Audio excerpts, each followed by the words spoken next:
I, a 56-year-old male, recently discovered that my wife, Renee, 51 years old female, had undergone an STD test upon returning from her friend's extravagant wedding. She had kept this test hidden from me for several months, and it has raised suspicions of infidelity.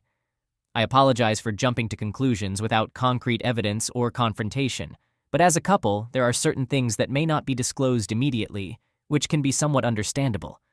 Allow me to provide some background information about us. We have been married for 13 years and do not have any children together. While she is my first wife, I am her second husband. In her early 20s, she was previously married and has a now 23-year-old daughter from that marriage. Her first marriage lasted only 5 years, marred by her ex-husband's abusive behavior, which led her to flee with her daughter. As we got married, I embraced her daughter as my own, providing her with support for her education and various needs. After completing her education, she pursued an executive career and has been residing in Manhattan ever since. I, on the other hand, had a live-in relationship with my college girlfriend until my mid-30s, which eventually ended, and she moved out. 4 months ago, Renee attended her friend's wedding. Her friend was marrying an exceedingly wealthy businessman, someone who could be described as incredibly affluent, the type who owns a private yacht and indulges in luxurious winter vacations in the Bahamas, despite being in his 70s. Anyway, I'm not passing judgment on anyone here. I intentionally decided to skip the wedding. Renee was already overly fixated on her friend's extravagant wedding, and attending it with her would have meant enduring Renee's constant eye rolls as her friend flaunted her husband's wealth. So, Renee attended the wedding, returned, and vented about how her friend was a gold digger who had found a rich man to marry. It was a predictable reaction. She ranted for a few days, and then we moved on. Now, let's fast forward to the present. I developed a runny nose and flu-like symptoms, prompting me to consider consulting a doctor online. That's when I discovered that Renee had a membership for a fitness app that offered free physician consultations. I downloaded the app and attempted to log in using her email ID. She received a verification code, and although I don't recall her whereabouts at the time, she wasn't nearby to respond when I called out to her. I noticed her phone on the kitchen counter and retrieved the verification code from it. I proceeded to schedule an appointment with the physician, consulted with them, and then went to pick up the prescribed medication. Everything went smoothly. However, when I arrived at the pharmacy, the pharmacist inquired if the doctor had recommended any tests. I responded affirmatively, but decided to start with the medication first. The pharmacist strongly recommended that I undergo the recommended tests, as the flu was spreading rapidly in our neighborhood. Upon returning home, I booked the tests through the same application. While doing so, I stumbled upon the history of tests that had been previously scheduled through the application. There, I discovered that Renee had undergone an STD test upon returning from her friend's wedding. The first thought that crossed my mind was, why would she do that? I recalled that after returning from the wedding, she had visited her daughter and stayed there for a week. At that time, I hadn't suspected anything. But now, all these pieces are starting to fit together. Reluctantly, I must admit that she must have done something inappropriate at her friend's wedding, subsequently got tested, and then, to avoid any sexual contact with me, went to stay with her daughter for a week. I reviewed the test report, and it showed negative results. This happened yesterday. In the evening after dinner, Renee inquired if I had used her email ID to log into the app. I admitted that I had, explaining that I had taken the authentication code from her phone because she wasn't present. I had anticipated her reaction, but to my surprise, she didn't say anything at that moment. However, later on, she took actions that prompted me to log out of the app. I didn't notice this until the following morning, which is today. When I arrived at the diagnostic center for the test, I attempted to access the appointment through the app, only to discover that I had been logged out, and she had changed her login email ID as well. It was incredibly frustrating.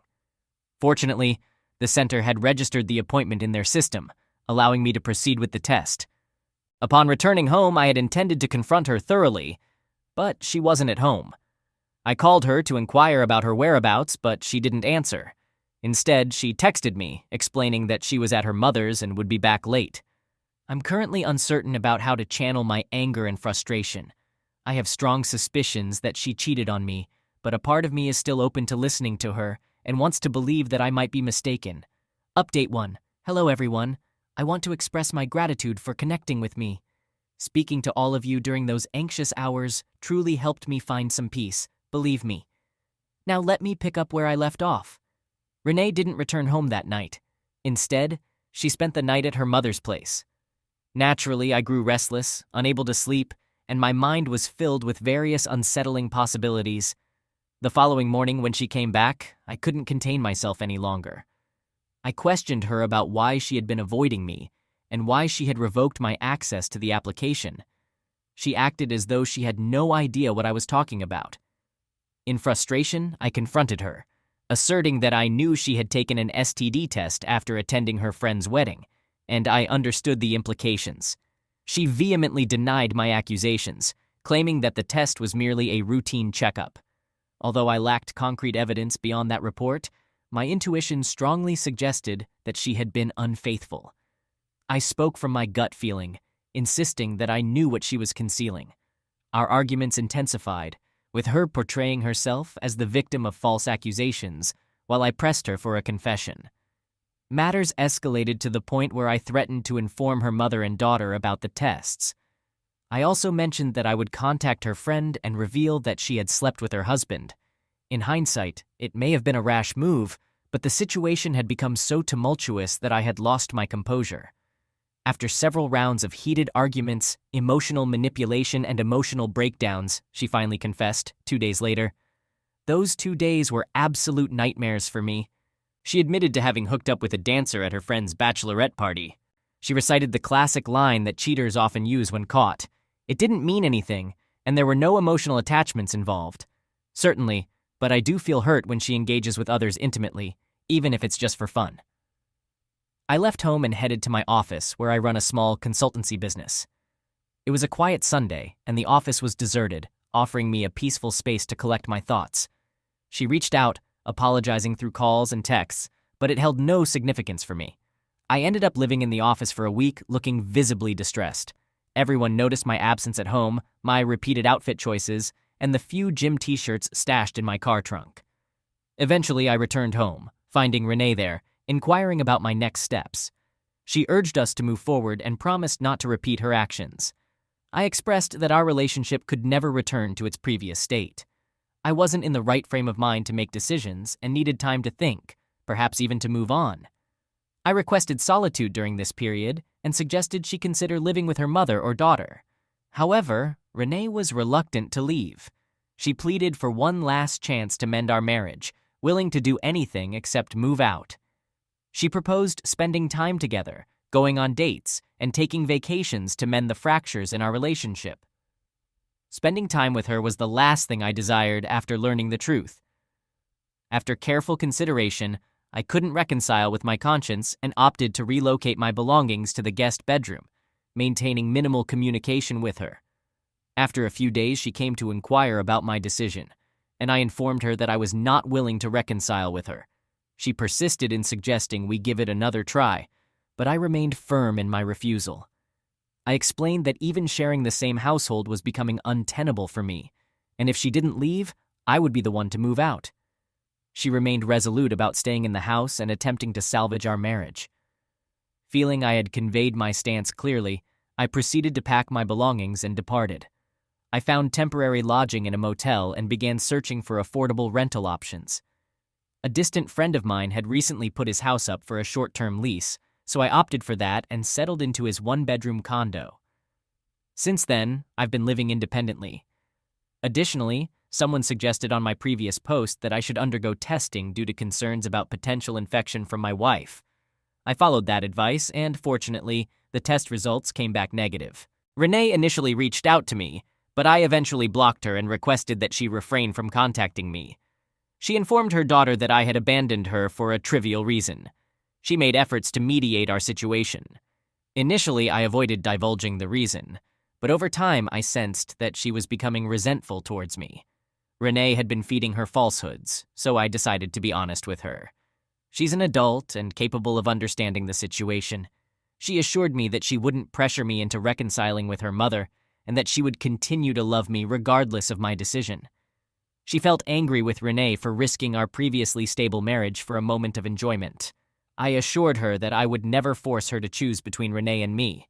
My love for her remained unchanged, and she was still my daughter, regardless of the altered dynamics between Renee and me. She stays in contact with me and regularly checks up on me, but we intentionally avoid discussing Renee. I suppose that's how I'm progressing with my life. Update 2. Last month, I received a call from Renee's friend Lily, 49 female, the same friend whose wedding Renee disrupted, causing trouble in our marriage. She delivered quite unexpected news. Renee had been making advances toward her wealthy husband. Yes, it left me quite surprised. Renee connected with him on social media, flirted with him, and even sent him explicit photos. I'm not passing judgment on the man, but he reciprocated her advances, and they even embarked on a vacation together in an island country. I forget the name. This continued for over 3-4 months, but Lily only recently discovered it. I also informed her about our separation, as she was unaware of it. Lily felt let down because she wanted to team up with me to seek revenge on Renee. I inquired about her husband's involvement, as he was equally culpable. She explained that leaving her husband wouldn't be easy for her. At present, she was focused on pursuing Renee and sought my assistance. I agreed to help her with anything she needed, except actively chasing after Renee for investigations. I didn't want to reopen old wounds that had taken months to heal. She understood and appreciated my stance, assuring me that she'd reach out if she required assistance. What transpired next was this. Renee went on a date with Lily's husband, but Lily was tracking her husband's phone and caught them in a compromising situation in a hotel room. Renee had the audacity to engage in a physical altercation with Lily, hurling insults like gold digger and the like. However, Lily persisted and filed a case of assault against Renee. Her husband also supported her, as refusing to do so would have led to a costly divorce. Renee found herself isolated. The hotel staff provided statements against Renee, as Lily had the financial means to influence them, while Renee had none. According to Lily, Renee initiated the confrontation, but Lily delivered a powerful punch that left Renee with bruises. The hotel authorities contacted the police, resulting in Renee being released with a minor fine and a warning to stay away from them. Somehow, Renee managed to sneak into their garage and vandalize Lily's car, leaving everyone perplexed about her actions. She displayed such recklessness that she didn't even bother to check for surveillance cameras before entering the campus. Her actions were captured on camera, and Lily had her charged with trespassing and property damage. I learned about this second incident from Renee when she called me seeking assistance. Initially, I contemplated hanging up on her, but she pleaded that she had no one else to turn to, and I was her only hope. I decided to bail her out, and she promised to reimburse me for the fine. She also requested that I keep this situation confidential from her daughter, and I agreed. Curious about her intentions, I asked her what she was trying to achieve. She claimed she was securing her future as she believed I had abandoned her. But securing her future by pursuing a friend's husband? She affirmed it, stating she saw no other option. She pointed out that Lily had done the same by chasing a wealthy man and causing his divorce from his wife of 20 years. Renee intended to do the same to Lily. Listening to all this left me feeling disgusted. I returned home and informed Lily about Renee's plan. It made me feel like a gossipy schoolgirl, but Renee was in the wrong for chasing someone else's husband, and I felt compelled to act. I didn't derive any pleasure from it, but the rivalry between these two friends over luring an older wealthy man to secure their futures struck me as rather absurd.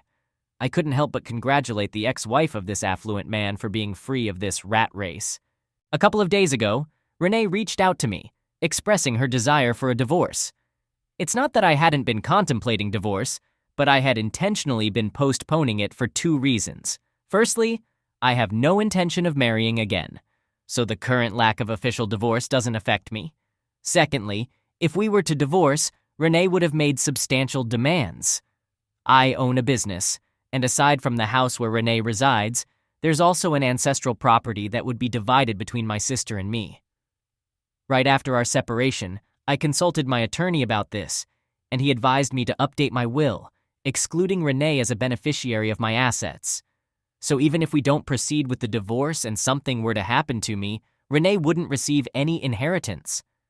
Renee had a lengthy list of divorce conditions, including the house, 1 year of financial support, and a substantial alimony. She claimed she sought a divorce to facilitate her marriage to Lily's husband without complications. Supposedly, he promised to divorce Lily, contingent upon Renee divorcing me first. I informed her that I would discuss this matter with my lawyer and revert. The discussion is ongoing, and I will provide an update once it's resolved. Update 3. The divorce is now finalized, and Renee receives nothing in the settlement. Lily and her husband played a significant role in this outcome. After Renee requested a divorce and outlined her terms, I consulted with my attorney and shared Renee's intentions. My lawyer advised a strategic approach, guiding me throughout the process. He recommended that I inform Lily about Renee's plan and simultaneously delay the divorce proceedings as much as possible. I followed his advice accordingly. Whenever Renee inquired about the divorce, I employed various excuses to postpone it, citing my busy schedule and other reasons. When her patience wore thin, I indicated my readiness to sign the papers but without providing any compensation. I presented her with revised terms, allowing her to keep the car and permitting her to reside in the house, which was mine, for an additional 6 months. Naturally, she was dissatisfied with these terms and insisted on financial compensation. Under the pretext of discussing the matter with my lawyer, I continued to delay. Eventually, she reluctantly accepted my terms and signed the divorce papers. However, there's more to the story. In reality, Lily had significant control over her husband, influencing him to comply with her wishes to preserve their marriage. They both devised a plan to undermine Renee.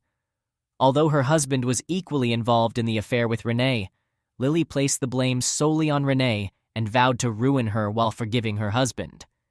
As part of their scheme, Lily's husband assured Renee that he would divorce Lily and marry her, pressuring her to initiate the divorce proceedings first.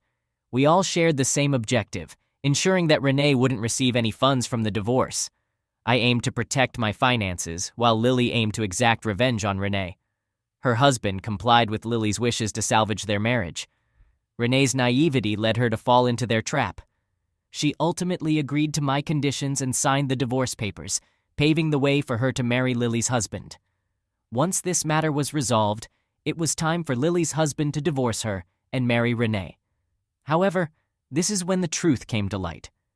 Renee had been communicating with Lily's husband thinking it was him, but then she received a call from him, and it turned out to be Lily on the line. Renee was bewildered upon discovering the truth, having lost everything.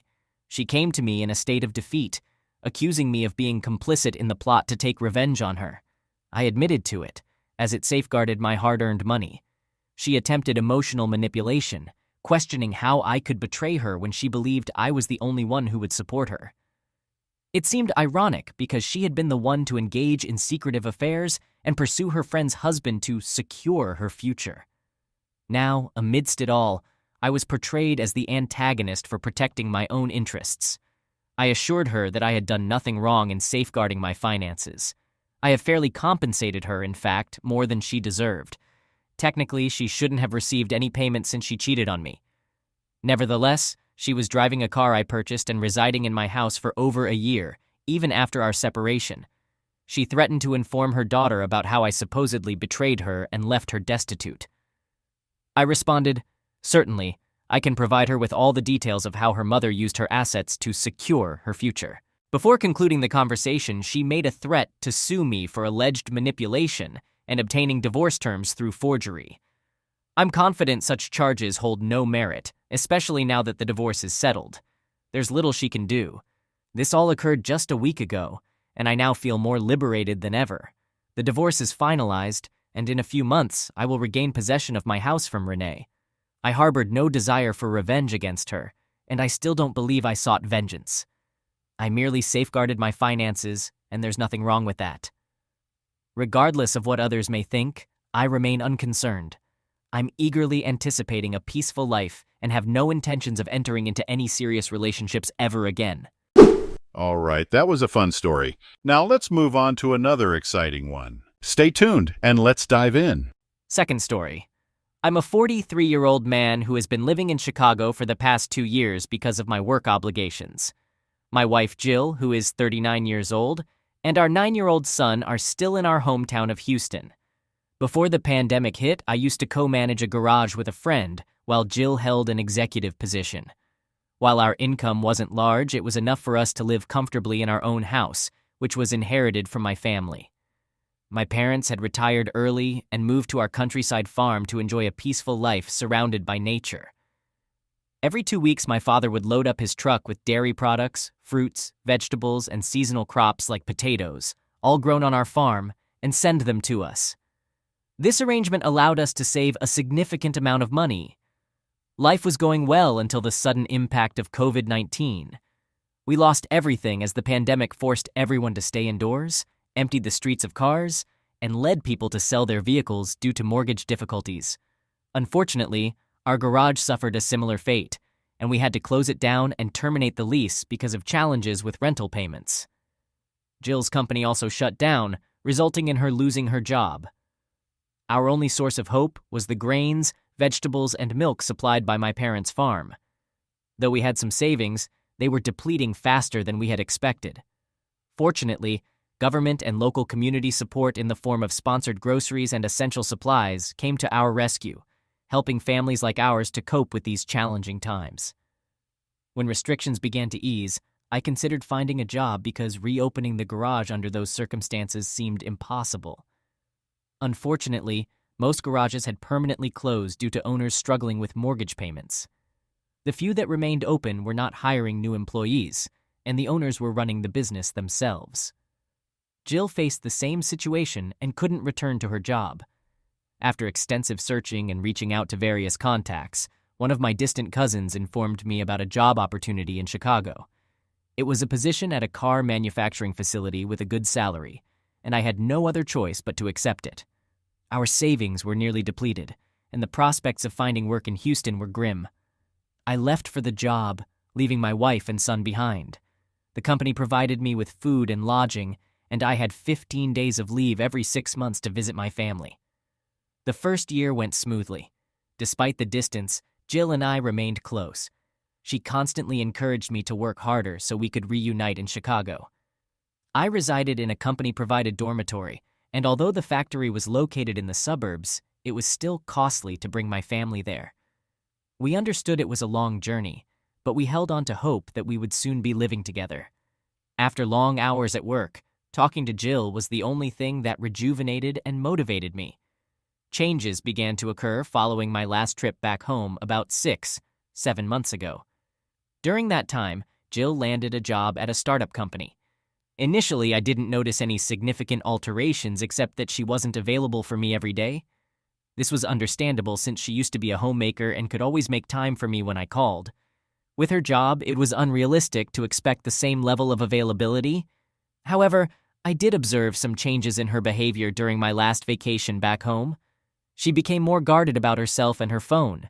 She didn't speak as openly as before, and it felt like she was being cautious about her words, which was different from her previous demeanor. Prior to that, when she had just started her job, she had a challenging time dealing with her boss. She worked as a secretary in a CEO's office at a startup, and the young, recently graduated founders were quite rude to their employees. Jill found it difficult to handle their harshness and eventually resigned after a few months. Following her resignation and a lengthy email outlining the toxic workplace, her CEO contacted her, promising to improve his behavior. Many employees were leaving the company due to his bad attitude. Her income was crucial for us, and despite me covering all the household expenses, she managed to save most of her earnings. This helped expedite our plan to live together, leading her to withdraw her resignation and return to her job. Her situation improved, and she informed me that her boss had become much more polite and respectful, so things seemed to have settled. Now fast forward to 3 months ago, Jill told me that her boss, who is the CEO, was going to a 5-day investors summit in Dublin and wanted her to accompany him. Initially, she declined because she couldn't leave our son alone for that long. However, her boss offered to cover the expenses for our son to join them. I must admit I have little insight into how these corporate companies operate, especially when it comes to spending on seemingly unnecessary trips like this. Nonetheless, I left the decision to Jill. She believed it was essential for her career, so she decided to go. I might come across as possessive, but I did feel uneasy about her trip, though I kept my concerns to myself. She stayed in regular contact with me, providing updates throughout the trip. We FaceTimed with our son daily, even during the trip, and he was thrilled about visiting a new place since it was his first time leaving Houston. Gradually, I relaxed. After the trip, I noticed no apparent changes in Jill's behavior. Nothing that matched the confessions I've read here, like her ignoring me or becoming distant, etc. I wouldn't be sharing this if I hadn't gone home last month. I deliberately kept the exact date of my visit a secret. I wanted to surprise her. I had done this before on previous occasions, but this time, her reaction was more shocked than joyful when she saw me at the door. Her face didn't light up upon seeing me. Instead, it appeared serious. Despite her attempts to feign excitement, you can still discern these subtle changes in your partner. She became very guarded, not only about her phone, but also about herself in general. When you reunite with your partner after 6 months, it's only natural to desire intimacy. In the past, she used to eagerly embrace me on the very night of my arrival, but this time she seemed hesitant. I asked her what was wrong, and she replied with, "Nothing." Her demeanor resembled that of a shy, inexperienced schoolgirl who is merely going along with the motions, being cautious about herself and showing no initiative. I couldn't help but feel that she was hiding something, fearing that I might discover it. I confronted her, but she refused to acknowledge anything unusual. However, over the next few days, she returned to her usual self.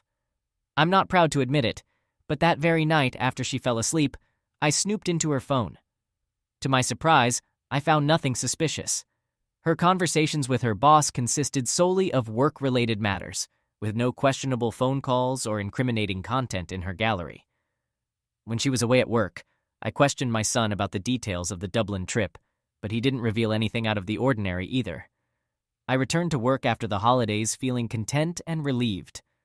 1 week ago, Jill informed me that she was going on a 2-day work trip to Florida with her boss, and this time our son wouldn't be accompanying them due to his upcoming exams. He'll be staying with my in-laws during those 2 days. I'm not sure if I'm overreacting, but I can't shake this uneasy feeling about the situation. I inquired about who would be joining them, and she mentioned it would be just her and her boss. What strikes me as odd is that her company has 2 founders, yet she consistently travels with only one of them. I'm not sure if I'm being overly suspicious, but I want to address these concerns early on rather than ignoring potential warning signs and regretting it later. Has anyone else experienced a similar situation? I would greatly appreciate any advice or tips. Update 1. Hello everyone, it's been a considerable amount of time since my previous post. During this hiatus, I connected with several men who, like me, were deployed away from their hometowns and faced similar situations. Many of them, upon hearing about my circumstances, advised me to give Jill the benefit of the doubt, especially since I couldn't find any concrete evidence of her infidelity. Taking their advice, I chose to do just that.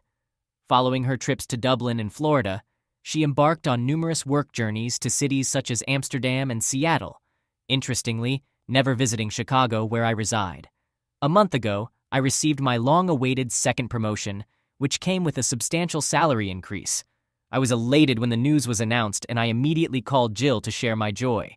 However, her reaction was far from enthusiastic. The reason behind her lack of excitement was clear. My promotion meant that she and our son could finally move in with me. I asked her if she wasn't pleased about my hard-earned promotion.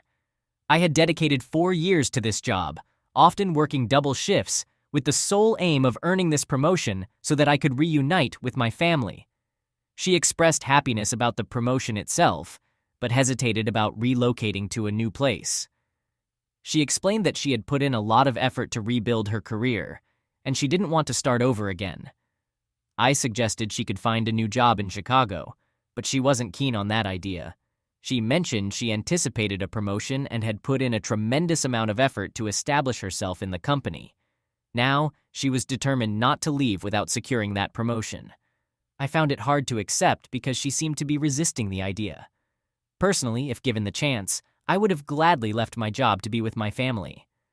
Despite her significantly lower salary compared to mine, she could have easily found a similar paying job here, yet she wasn't willing to make the move. This disagreement led to numerous fights and arguments between us. Initially, she cited our son's school and curriculum as reasons for not relocating. Our son is passionate about soccer and has been receiving training at a local club. I assured her that I could find him a good training club here, but she was hesitant, stating that moving would disrupt our son's life entirely. While some of her points were valid, I couldn't shake the feeling that she simply didn't want to share a home with me. Ultimately, we reached an agreement to wait another year, save more money, and then reconsider this decision. About 2 to 3 months later, Jill surprised me by expressing her desire to move to Chicago with me. I asked her what had changed so suddenly. She explained that she had a change of heart and felt that our son needed me. Just a few months prior, during our arguments, she had argued against disrupting our son's curriculum. During that period, our son's academic year had just concluded, making it convenient for us to enroll him in a new school in Chicago. However, now that the new academic session has commenced, it would be quite challenging to secure mid-year admission for him. I suggested that we wait for this year and consider moving next year, but she remained insistent on living together. When I inquired about her job, she expressed her willingness to resign, emphasizing that family holds greater importance than anything else. I'm truly unsure about the driving force behind this sudden change in her, and I do have my suspicions about something being amiss. She has even reached the point where she's prepared to postpone our son's academic session by a year. I've discussed this with some of my local colleagues here, and they have assured me of their assistance in facilitating our son's mid-session admission. I'm making preparations for everything else to have them join me here, including arranging housing, a vehicle, and school enrollment. However, deep down, I can't shake the feeling that she has motivations beyond just wanting to be with me. Update 2. It turns out that my wife was indeed having an affair, and I discovered the truth when she moved with me to Chicago. As I mentioned in my previous update, she suddenly expressed her desire to relocate with me and was willing to quit her job. I felt a mix of happiness and suspicion about the entire situation, but I made all the necessary arrangements for them. My cousin, who had referred me to this job, helped me secure my son's admission in the same academic year and find an affordable rental apartment. So Jill and my son moved in with me, and I couldn't have been happier. All the suspicions and doubts I had initially vanished once we started living together. It was a joyful time. However, as time passed, I began to notice that Jill had changed from the woman I had married. While it's natural for people to change over time, this was not a positive transformation. She became irritable and guarded. Whenever I approached her about it, she would attribute it to missing our hometown, friends and family back there. I could empathize with her since I had also been away from family for an extended period. But one night, I stumbled upon her in tears during a phone call. I inadvertently overheard her conversation and realized she was pleading with someone to take her back. Instead of concealing or investigating further, I decided to confront her after her call ended. I had heard everything clearly, and she didn't deny or manipulate the situation. She confessed to everything. It turned out that her young boss had an intimate relationship with her, quite explicitly. It all began during their first trip to Dublin. After a successful investment deal, they celebrated so joyously and consumed enough alcohol to lose control and engage in such acts. Following that, they continued their involvement every night after our son had gone to sleep. This revelation left me so repulsed that I had the urge to confront her about it right then and there. Their physical relationship persisted beyond the initial trip, and on subsequent business trips, it seemed more like a rendezvous than a work assignment. This was the reason she was hesitant to leave her job. However, when she informed her boss that I wanted her to be with me but she declined because of him, he became apprehensive and assured her that he wasn't serious about their physical involvement. He encouraged her to prioritize her family over him. This revelation greatly upset her. Although she knew it was a casual affair, a part of her felt hurt that he wasn't as emotionally invested as she was. He even introduced her to the woman he was casually dating. Essentially, Jill was merely an object of physical desire for him. Isn't this evident? Needless to say, he had no intention of marrying her or entering into a serious commitment. I can't comprehend what she was thinking when she traded her marriage for such a cheap, physical relationship. When the CEO didn't reciprocate Jill's feelings, she took it as a blow to her ego and decided to resign from her job. This time, he didn't bother to inquire about the reason and accepted her resignation. It appeared that he was eager to rid himself of her, and her resignation made things easier for him. She had assumed he would beg and plead for her to stay. Why would he? As the owner of the company, he had numerous women available to him, so there was no reason for him to pursue her. Jill was simply an easily accessible source of amusement for him, and he took advantage of the situation. She made a mistake by taking him seriously. Now she's calling and pleading with him to take her back, but he's urging her to move on. It's astonishing to learn that she was willing to become his mistress, as she revealed during their conversation. I asked her how she managed to carry on this affair for so long. She explained that their interactions occurred in person, and they shared the same workspace for 8-10 hours a day. This clarified why I couldn't find any evidence on her phone. They didn't exchange texts or calls during my 15-day home visits because they were physically together for a significant portion of the day. Her boss wasn't emotionally invested in her, so there was no need for them to communicate further. He sought physical involvement, and she willingly provided it within the confines of his office. Yes, she admitted this to me. They engaged in regular intimate encounters in his office, ensuring the doors were locked and the office camera was turned off. This revelation weighed heavily on my mind. I asked her to leave me alone, and by the time our confrontation ended, it was already morning. I slept throughout the day. When I woke up in the evening, I noticed that she had prepared my favorite meal. She acted as if everything was normal and suggested we start fresh. However, I firmly declined, expressing that I had been working tirelessly day and night to secure a better life for my family while she was involved with her CEO. She feigned surprise when I mentioned the word divorce. She exclaimed, "How could you do this to me? I sacrificed everything for you, stood by you during our tough times when you had nothing, and now that you're earning well, you want to abandon me." It's true that she supported me during difficult times, but she also faltered and engaged in infidelity. I, too, fulfilled my role as a good husband. Long distance was challenging for me as well, and I longed for a family and a fulfilling, intimate life, but I didn't resort to infidelity, unlike her. Despite her apologies and numerous promises, I remained resolute in my decision. I informed her that I would be booking her return tickets and sending the divorce papers shortly.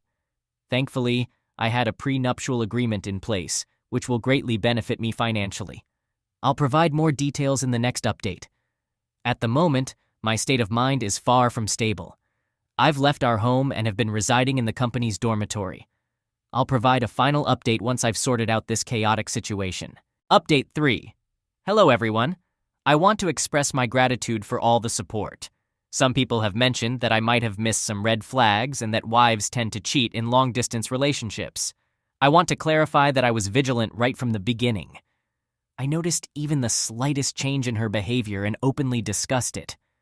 I made daily calls to her and had transparent conversations regularly. I even checked her phone during my visits home. I'm not sure what more I could have done to prevent the infidelity. So yes, the divorce proceedings have now commenced. I've arranged for their return tickets home. My son is still very young and unable to live without his mother. Considering my work situation, it's not feasible for me to care for him alone. Moreover, he has been away from me for so many years, and it wouldn't be in his best interest to keep him with me at this time. I'm hopeful that as he matures and understands the situation, he will come to understand my decision. Jill pleaded with me, explaining that she had lost everything and lacked the means to support herself. I offered to let her stay in the house until I returned to our hometown. Fortunately, we had a prenuptial agreement that prevents her from making any claims on my property in the event of a divorce due to cheating. So, she won't have access to my house. I have agreed to provide child support for our son, ensuring that she receives nothing from the divorce. Even after she left for Houston, she continued to contact me, requesting one last chance to repair our relationship. She remained hopeful that I would forgive her for the sake of our son. Yes, it's true that some people choose to forgive their unfaithful partner for the sake of their children. Call me selfish or anything else, but I wasn't willing to reconcile with her just to maintain the illusion of a happy marriage for my son. After a prolonged struggle, the divorce was ultimately concluded, and she left with nothing. She also lost her job, and her former boss provided unfavorable feedback in her reference letter, citing her tendency to resign abruptly without cause. She resigned twice during her tenure. Consequently, she's struggling to secure job offers from reputable companies. Additionally, the corporate industry has been facing challenging market conditions for the past year. Occasionally, she sends me voicemails, blaming me for ruining her life. I don't pay it any mind. I haven't blocked her because I want her to be aware that I hear everything she says, yet I remain unaffected by her hardships. It's important to me that she understands I no longer have any love for her.